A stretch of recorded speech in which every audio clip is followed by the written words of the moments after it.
I have watched quietly the ongoings of the recent past and greatly admired the tribeless, steadfast courage of today's generations.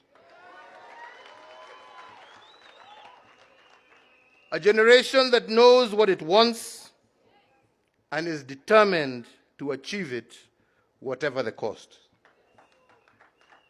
It is my hope today that as some of us give way, that those same young ones, with the same energy, conviction, and patriotism that we saw in the streets, you will be able to use them to transform the structures of our party.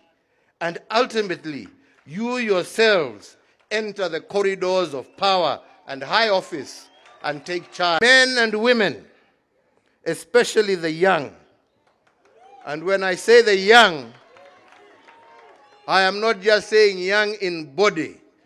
We also want young in mind and spirit.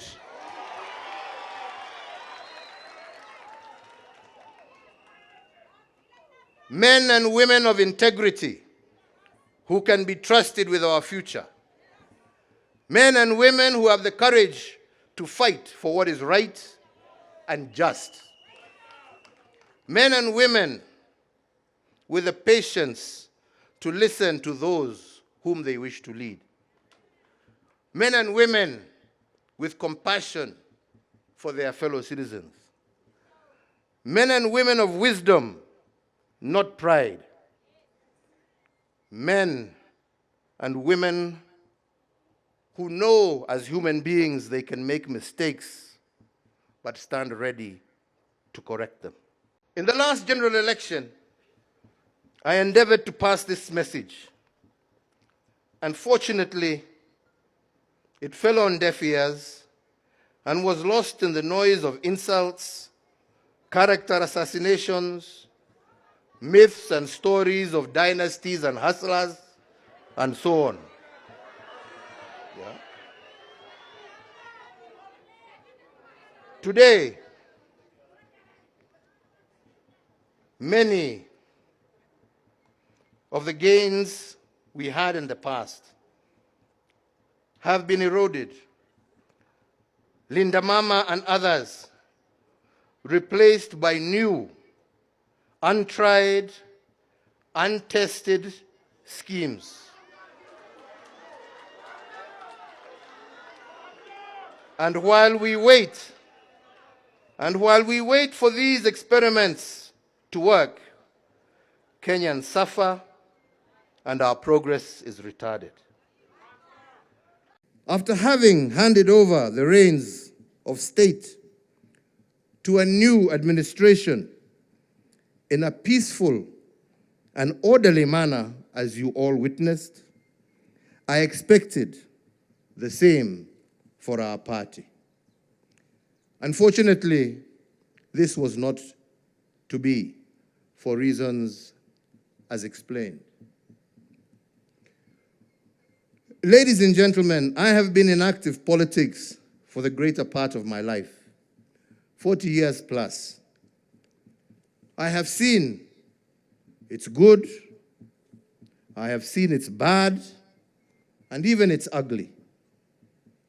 But at every juncture, I have always tried to do my best in the spirit of service to my party, but most importantly, service to this country that I love.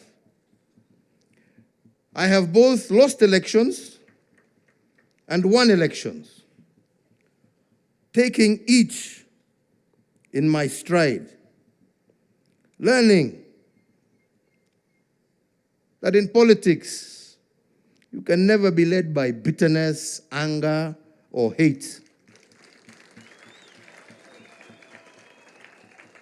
That only deviates you from your mission and vision. Wale wanataka kuendelea na matusi, hiyo ni shauri yao.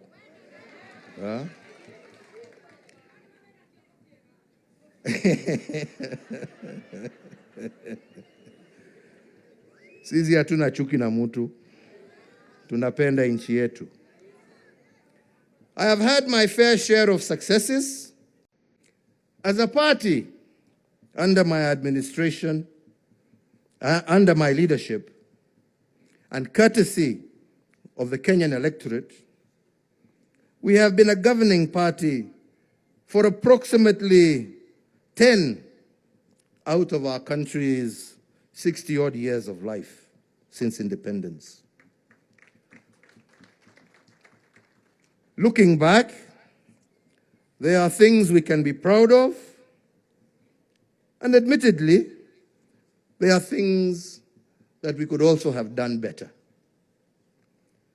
As a party, we can say with pride that it was our administration that oversaw the implementation of a new constitutional order, and we did so within the stipulated timelines. As a party, we can say that we left behind a more connected country than we found it.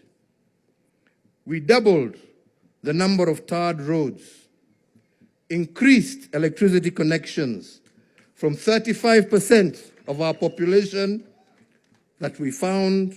Despite initial challenges, we invested heavily in our infrastructure, security infrastructure. We restructured our security organs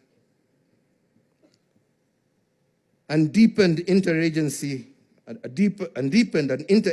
approach, thereby ensuring that our security agencies were better able to handle both domestic and external threats. This machine that we built, however, was not to be used and designed to face its own citizens, and it is not supposed to have been a source of fear and conflict with our citizens. Ilikuwa ya kulinda wananchi, sio kuumiza wananchi.